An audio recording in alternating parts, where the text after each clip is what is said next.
What's up? I'm Ben. I'm Alex. We've also got Vojtěch. Somewhere We're set in the 270 Boulder League. Woo! Woo!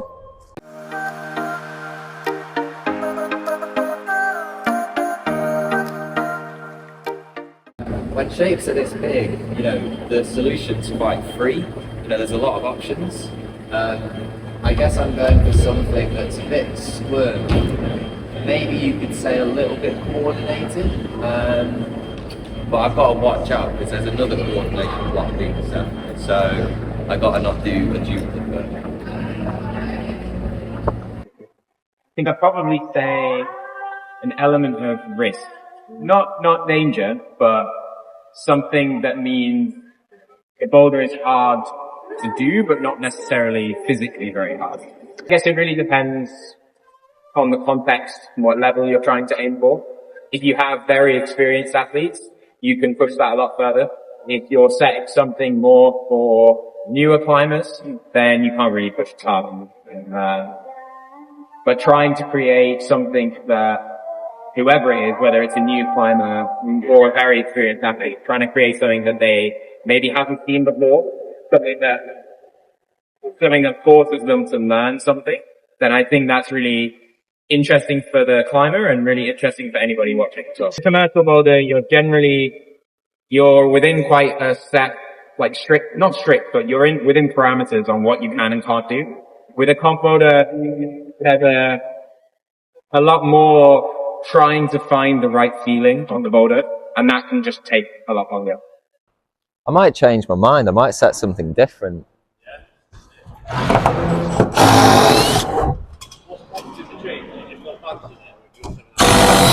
I didn't feel like I was bringing value with the original idea.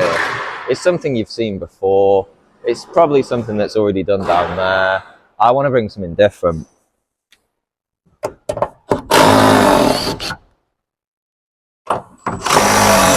Sometimes in this case, I just felt like I wasn't working with the right holds to set that move at the right time.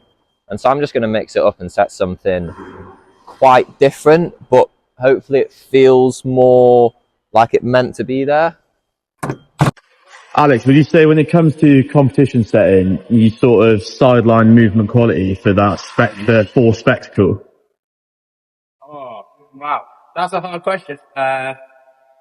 Generally no. Generally the two often go together. So I think normally you want to take a movement to its end point for a competition because you want the crowd to see that. Commercially, I find you do often stop halfway because you can't do anything too extreme. You can't push on that boundary as much. In a competition, you've got the freedom to take that a bit further. You do have to be conscious of the level, and if the movement is way too easy or way too hard, then that can be a problem. But I found a lot of the time trying to take a movement to its kind of natural endpoint creates the best kind of comp boulder because you have the most interesting movement happening, and that's almost always the best thing to watch. So is it about balance and risk again? Yeah, I mean, risk is always a factor. It's actually quite a lot easier to set risk for coordination and slab because the styles are very naturally easy to pull off. Trying to set a really physical boulder that also has the right element of risk is more challenging, at least for me.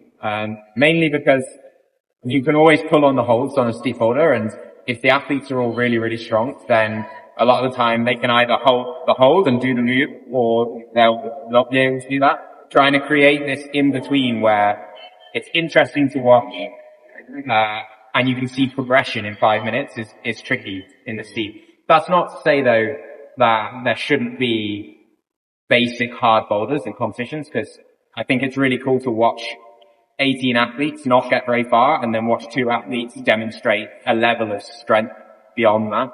I think that's really cool to watch as well.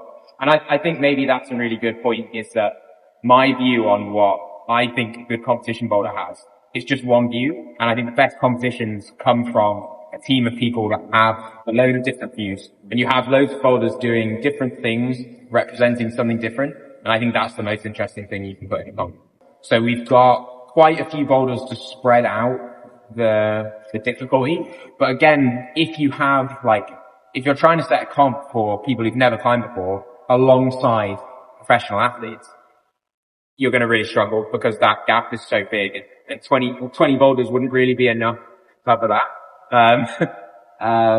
But just aiming for that more like local competition atmosphere, you can start from quite easy and still make that boulder engaging for the upper end, as well as someone's first ever boulder like that.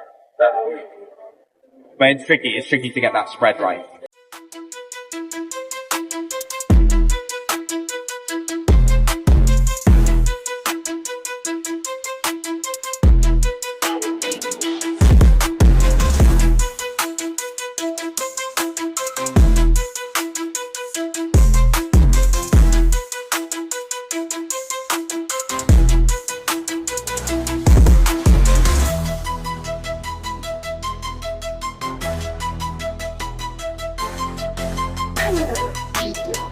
I'm the beat.